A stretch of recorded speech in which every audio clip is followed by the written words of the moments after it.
Doctor Deepti माला अग्रवाल जी, जो कि आगरा की जानी मानी क्रिटिकल केयर एक्सपर्ट हैं, उपस्थित हैं और अगले कुछ समय में ये हमको ये सिखाने की कोशिश करेंगी कि अगर हार्ट और लंग दोनों बंद हो जाएं किसी व्यक्ति के, तो उसको कैसे वापस लाया जाए।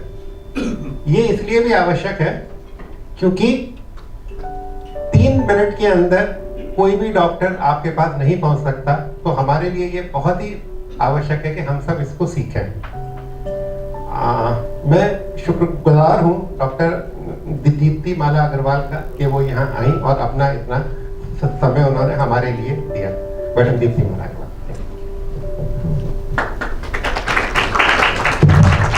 प्राथमिक उपचार एवं मूल जीवन सहायक विधि। मैंने इसी जगह पर मैं 4th कोर्स कंडक्ट कर रही हूँ। आप में से कोई ऐसे हैं जिन्होंने पहले ही अटेंड किया है? नहीं, स्टाफ चेंज हो गया होगा सर, चेंज होता रहता है। ओके। फर्स्ट एड से मतलब, प्राथमिक उपचार से मतलब कोई भी स्थिति ऐसी बनती है इमरजेंसी की, आपातजनक, कहीं भी, घर पर, दफ्तर में, होटल में, अस्पताल, कहीं भी, अस्पताल से बाहर, तो हमेशा जो फर्स्ट रिस्पॉन्डर होता है वो एक लेमैन होता है। तो हमारा ये प्रयास है कि हर इंसान, every citizen is a life saver. अभी तक अमेरिकन हार्ट एसोसिएशन के कोर्सेज थे, BLS and ACLS, basic life support and advanced cardiac life support. We have been following those since years and years and years, and I have been teaching BLS in the city of Agra since 2004. I started my practice here since 2000, and I have been associated with Pushpanjali Hospital since its inception, day 1. Now in 2017, our Indian Society of Anesthesiology, I am a trained anesthesiologist into critical care. So Indian Society of Anesthesiologists, they have come up with our Indian guidelines beautifully, and now the course is, they have come up with calls, compression only life support. This is for the lay person. What we'll be talking here, and we'll try and learn. Second is the BCLS, basic cardiac life support. That is for the medicos and paramedicos, but when they are catering to a patient outside the hospital. That is the cardiac resuscitation which is performed inside the hospital. For a lay person, if anything unexpected happens in this room, what will we do? Early recognition and activation, early chest compression, and the early transfer of the victim to the hospital. These are the various algorithms which have to be followed. I'll be just talking about. These were published in the Indian Journal of Anesthesia in 2017 November. You observe a person suddenly collapsing in front of you, or everybody can see, or somebody is already collapsed when you saw him or her for the first time. What will be your first response? Early recognition and activation. How will we recognize the criticality of the situation? First dictum in any emergency is, we have to ensure our safety. First, ensure the safety of the place for yourself and for the victim, and then we start with the resuscitation. Now you check for the response. How will you check for the response? You will tap on the shoulder. Are you okay? क्या आप ठीक हैं? Then you have to check for the response. What is responsive and what is non-responsive? उसके शरीर में यदि कोई भी हरकत है तो इसका ये जीवन चिन्ह है, और यदि कोई भी रिस्पॉन्स नहीं है तो ये जीवन चिन्ह नहीं है। यदि वो रिस्पॉन्सिव है तो हम उसे ऑब्जर्व करते हुए नियरेस्ट मेडिकल फैसिलिटी तक ले जाएंगे, और यदि वो रिस्पॉन्सिव नहीं है, उस स्थिति में हमें क्या करना है? We have to call for help, we have to call on the emergency number whichever is available. आपके सिनेरियो में शायद डॉक्टर साहब का होता होगा, एंड देन डॉक्टर साहब will contact the hospital which caters to these emergency services. Mobile पर हमें क्या सूचना देनी है? Now the scenario which we have to imagine is not inside this room. You are on the road, you are in a train, you can be anywhere. Now from there you are the person who is trying to help one victim. हमने क्या communicate करना है अपनी phone call पे? क्योंकि जो हमारी help के लिए आएगा, those people should be prepared and equipped. Call के दौरान हमें क्या कहना है? अपनी पहचान बतानी है, अपने स्थान की पहचान बतानी है, व्यक्तिग्रस्त के बारे में बताना है, कितने पीड़ित हैं, उनका आयु, लिंग, क्या दिक्कत है, और बचाव दल की संख्या हम क्या एक्सपेक्ट कर रहे हैं। इतना कर लेने के बाद अगर शरीर में कोई हरकत नहीं है तो we have to immediately start with the chest compression. Chest compression कैसे करना है ये मैं आपको अभी बताऊंगी, और आप सब अपने हाथ से खुद चेस्ट कंप्रेशन करेंगे, तभी ये हमें करना आएगा। हमें 30 चेस्ट कंप्रेशंस करने हैं। 30 चेस्ट कंप्रेशंस 5 साइकिल्स हैं। 30:2 is the ratio. We give 30 chest compressions and 2 breath. 32 so in 1 minute, in 60 seconds we give 120 chest compressions. 30 का साइकिल इसलिए है बिकॉज CPR परफॉर्म करते समय वन गेट्स टायर्ड, सो अकेले हम नहीं कर पाएंगे, we will need help, we need people around who are trained और who can at least understand what we are trying to tell them, and then we begin with the chest compression. Now what is the placement of the hand? You can see, keep heel of hand 2 fingers above the xiphoid process. What is xiphoid process? जो हमारी छाती की सबसे निचली हड्डी है, जिसके नीचे पेट शुरू होता है, सब अपनी अपनी फील कर लीजिए अपने अपने बॉडी पर। जो सबसे नीचे हिस्सा फील हो रहा है उस पर हम 2 उंगली रखेंगे, और उसके ऊपर जो जगह है उस पर हम दोनों हाथ यूँ रखेंगे। पहले आप पोजीशन जहाँ रखिए, देखिए, फिर मैं आपको अभी स्क्रीन पर देखिए किस तरह हाथ रखे हैं। Heel of hand 2 fingers above the xiphoid process, elbows straight, shoulders above the victim's chest, fingers interlocked. हमें पुश करना है 5 to 6 centimeter. Compress at a speed of 120 times per minute. Allow the complete chest recoil between compression without lifting the hand from the chest. जो compression है उसके बाद जब हम हाथ ऊपर करते हैं तो हाथ को छाती से उठाना नहीं है, हाथ वहीं रखने हैं, बट चेस्ट जो कंप्रेस किया है उसको रिकॉइलिंग का भी टाइम देना है, because that recoiling is the time when circulation, if it gets initiated, it will come into the flow. अगर स्पीड हम सही नहीं रखेंगे और बहुत ज़्यादा कंप्रेस करेंगे तो we will not give the time for the circulation to get activated. And do not stop chest compressions unnecessarily. बीच में हमें रोकना नहीं है, साथ में चाहे किसी से बात कर रहे हैं, किसी को बुला रहे हैं हेल्प के लिए, चेस्ट कंप्रेशन एक ऐसी चीज़ है जो रेगुलर हमें करते ही रहनी है। 30 compressions in 1 set. Chant loudly 1, 2, 3, 4, 5, 6 till 30. Maintain the speed and number of chest compressions. If there are more than one person, interchange every 5 cycles. Then you check for the response. फिर प्रतिक्रिया की जांच करिए 5 cycle के बाद।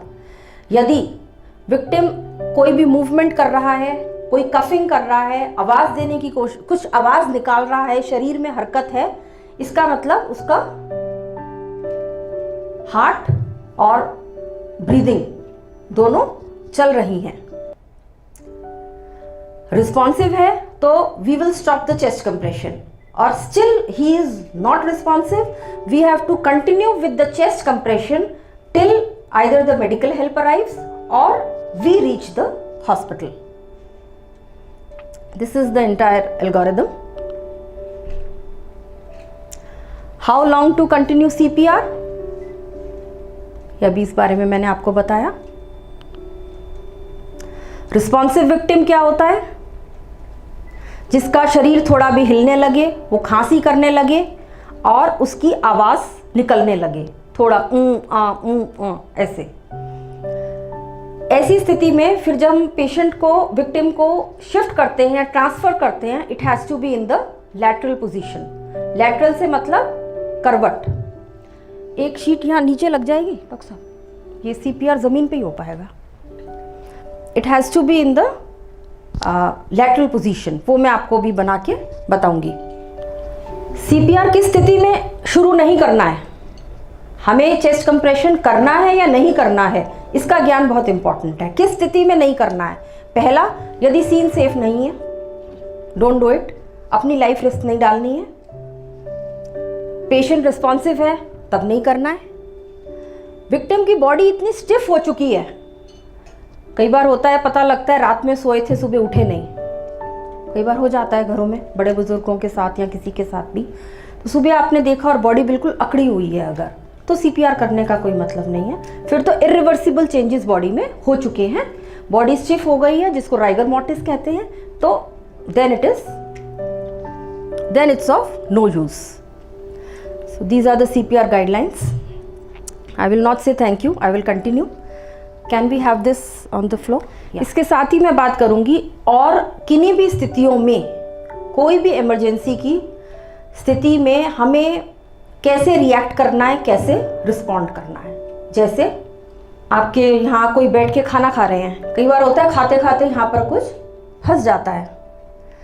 हमारे पास कई patients भी आते हैं, फिश का या कुछ फंस जाता है।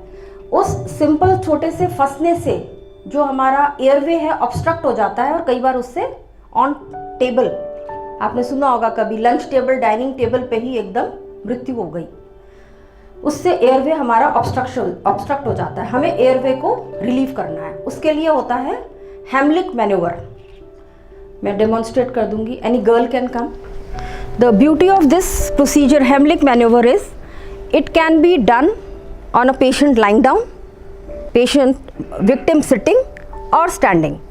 You have to bear hug the victim from behind like this and place the hand, जहाँ मैंने आपको जो ज़िफॉइड बताया ना, जहाँ पर हमारी छाती खत्म हो रही है और पेट शुरू हो रहा है, उस पार्ट पर हाथों की ऐसे हमें मुट्ठी बनानी है यूं, और इसे हमें यूं पुश करना है बैकवर्ड एंड अपवर्ड। इस मैन्यूवर से ये चीज़ निकल आती है। Thank you. तो जो ऑब्स्ट्रक्शन होता है it gets relieved. Such a simple technique, अगर लाइफ सेविंग हो जाए हमारे ज्ञान से तो बहुत अच्छी बात है। बच्चों के साथ बहुत बार दिक्कत होती है, छोटे बच्चे हैं, दूध पीने के बाद चोक हो जाता है, माएँ जब बच्चों को दूध पिलाती हैं, ऐसी स्थिति में जैसे हमने कहा इसको लेटे में भी कर सकते हैं, तो हम उसको उल्टा करके, जैसे मूवीज़ में भी दिखाते हैं बच्चों को ऐसा मारते हैं, तो गलत नहीं दिखाते हैं, ऐसा करने से भी ये एयरवे जो है वो रिलीव हो जाता है। So this is about the Heimlich manoeuvre. ये मैंने बात की अभी चोकिंग की। अगर आप और इंटरेस्टेड हैं तो छोटी छोटी चीज़ें, जैसे बर्न्स है, हम लोग किचन में कुकिंग कर रहे हैं या कुछ कर रहे हैं, यदि गरम तेल का छींटा पड़ गया या थोड़ा भी कुछ हमें हमारा जल गया हाथ, तो हमारा फर्स्ट रिएक्शन क्या होना चाहिए? What should we do? पानी। No need to waste time searching for cold water also, neither for ice, simple tap water will do. But what is important is हम उसको कम देर के लिए रखते हैं। टैप में ऐसे खड़े रहेंगे तो किसी में भी पेशेंस नहीं होती है। टैप वाटर में हाथ डालकर take it in a tumbler और बकेट, बैठ जाइए and immerse that affected part into the water and keep it for as long as वहाँ से बर्निंग सेंसेशन नहीं चली जाती है। That can take up to 15 to 20 minutes to at times half an hour. अगर हम शुरू में इतना टाइम लगा देंगे तो बाद में ब्लिस्टर्स नहीं बनते हैं। You would have seen कई बार बर्न्स केसेस में बाद में ब्लिस्टर्स बन जाते हैं, और किसी के ब्लिस्टर्स बन जाएं तो उन्हें फोड़ना नहीं है, बिकॉज वो एस्टेराइल से होगा, that will introduce infection into it. तो हमारा पर्पस ये है कि हम किसी भी प्रॉब्लम को हेल्प करना चाहें तो करें, एटलीस्ट किसी की प्रॉब्लम को बढ़ाएं नहीं। ये बात हो गई बर्न्स की। ड्राउनिंग का केस, यहाँ पे स्विमिंग पूल है, कोई यदि सडनली ड्राउन करने लगे तो हमें क्या करना है, how to approach a drowning victim. जैसे भी आपके पास साधन है, if someone is a good swimmer, लोग कूद के उसको बचा लाते हैं। If you are not a good swimmer, तब भी आप हेल्प कर सकते हैं। You can throw a rope, long stick, anything.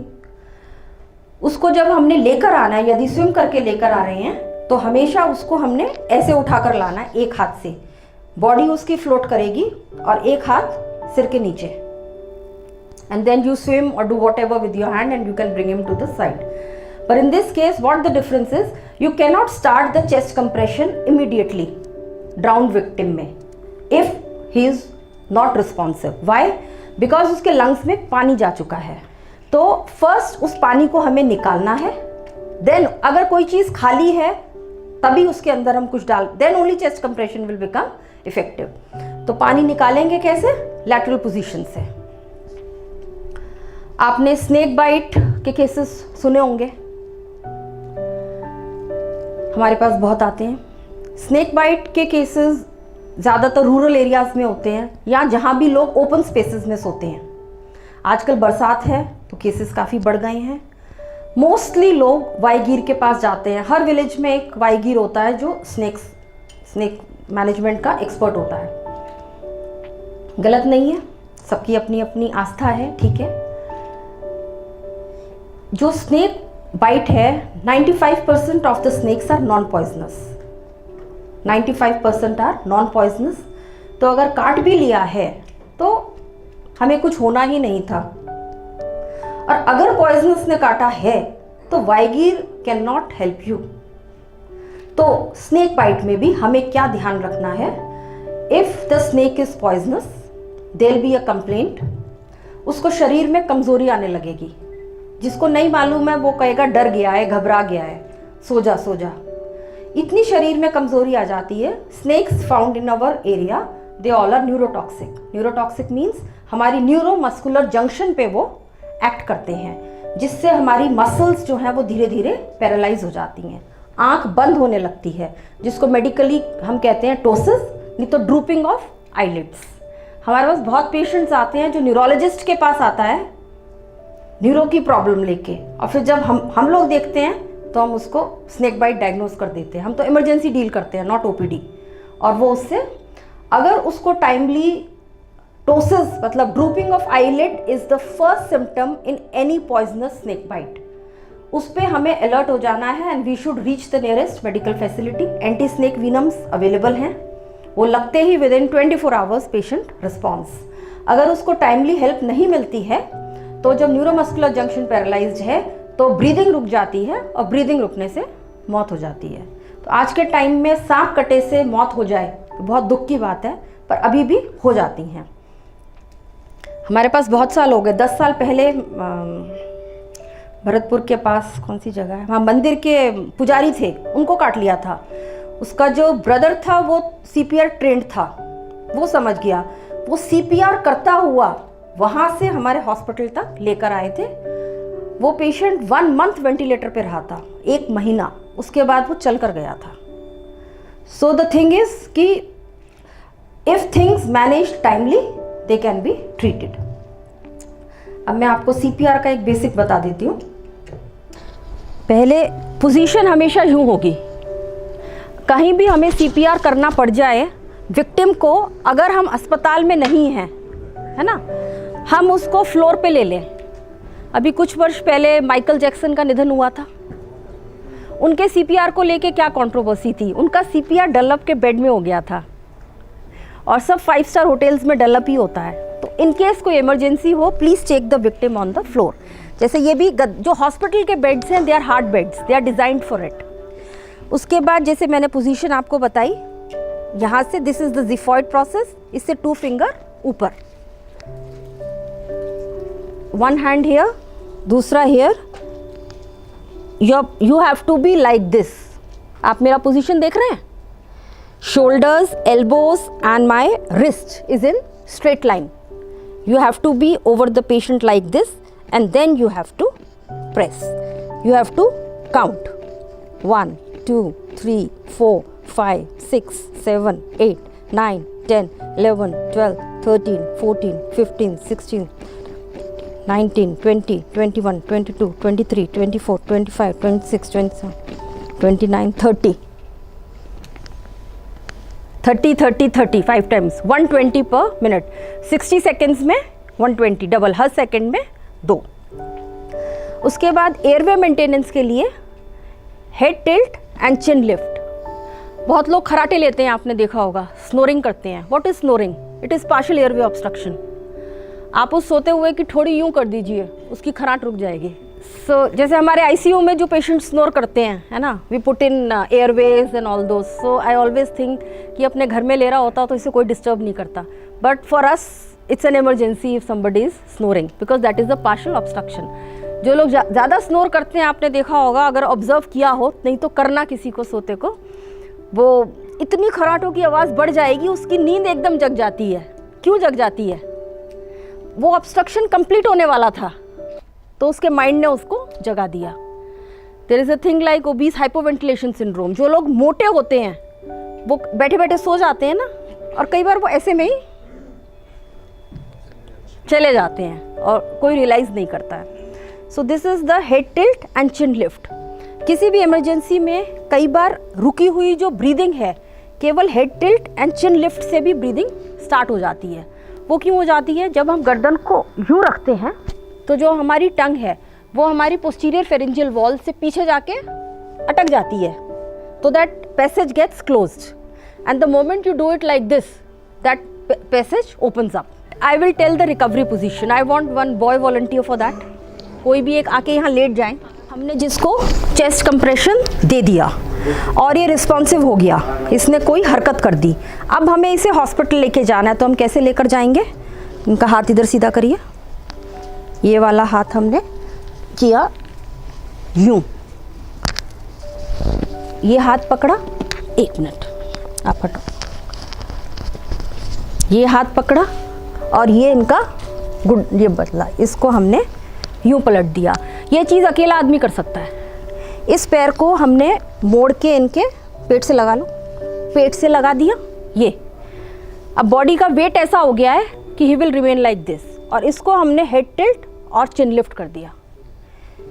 और इस हाथ को इधर रखो, इसको उसके नीचे, यूं. Head tilt, chin lift. This is called the recovery position. इस पोजीशन का क्या फ़ायदा है? एक तो अब ये गिरेंगे नहीं, सेल्फ पोजीशन हो गई है. दूसरा, इस पोजीशन में यदि इन्हें वॉमिट आती है तो जो वॉमिटस है वो अंदर लंग्स में नहीं जाएगा, वो बाहर निकल जाएगा. बहुत सारे केसेस अनकॉन्शियसनेस के, वो पार्ट तो डील हो जाता है. वो घर से ही एस्पिरेट करके आते हैं. Aspiration means that vomitus has, okay thank you, that vomitus has gone into the lungs. So all these are the precautionary. I would like each one to come and do the chest compression, and simultaneously if there are any questions, those can be addressed. Thank you.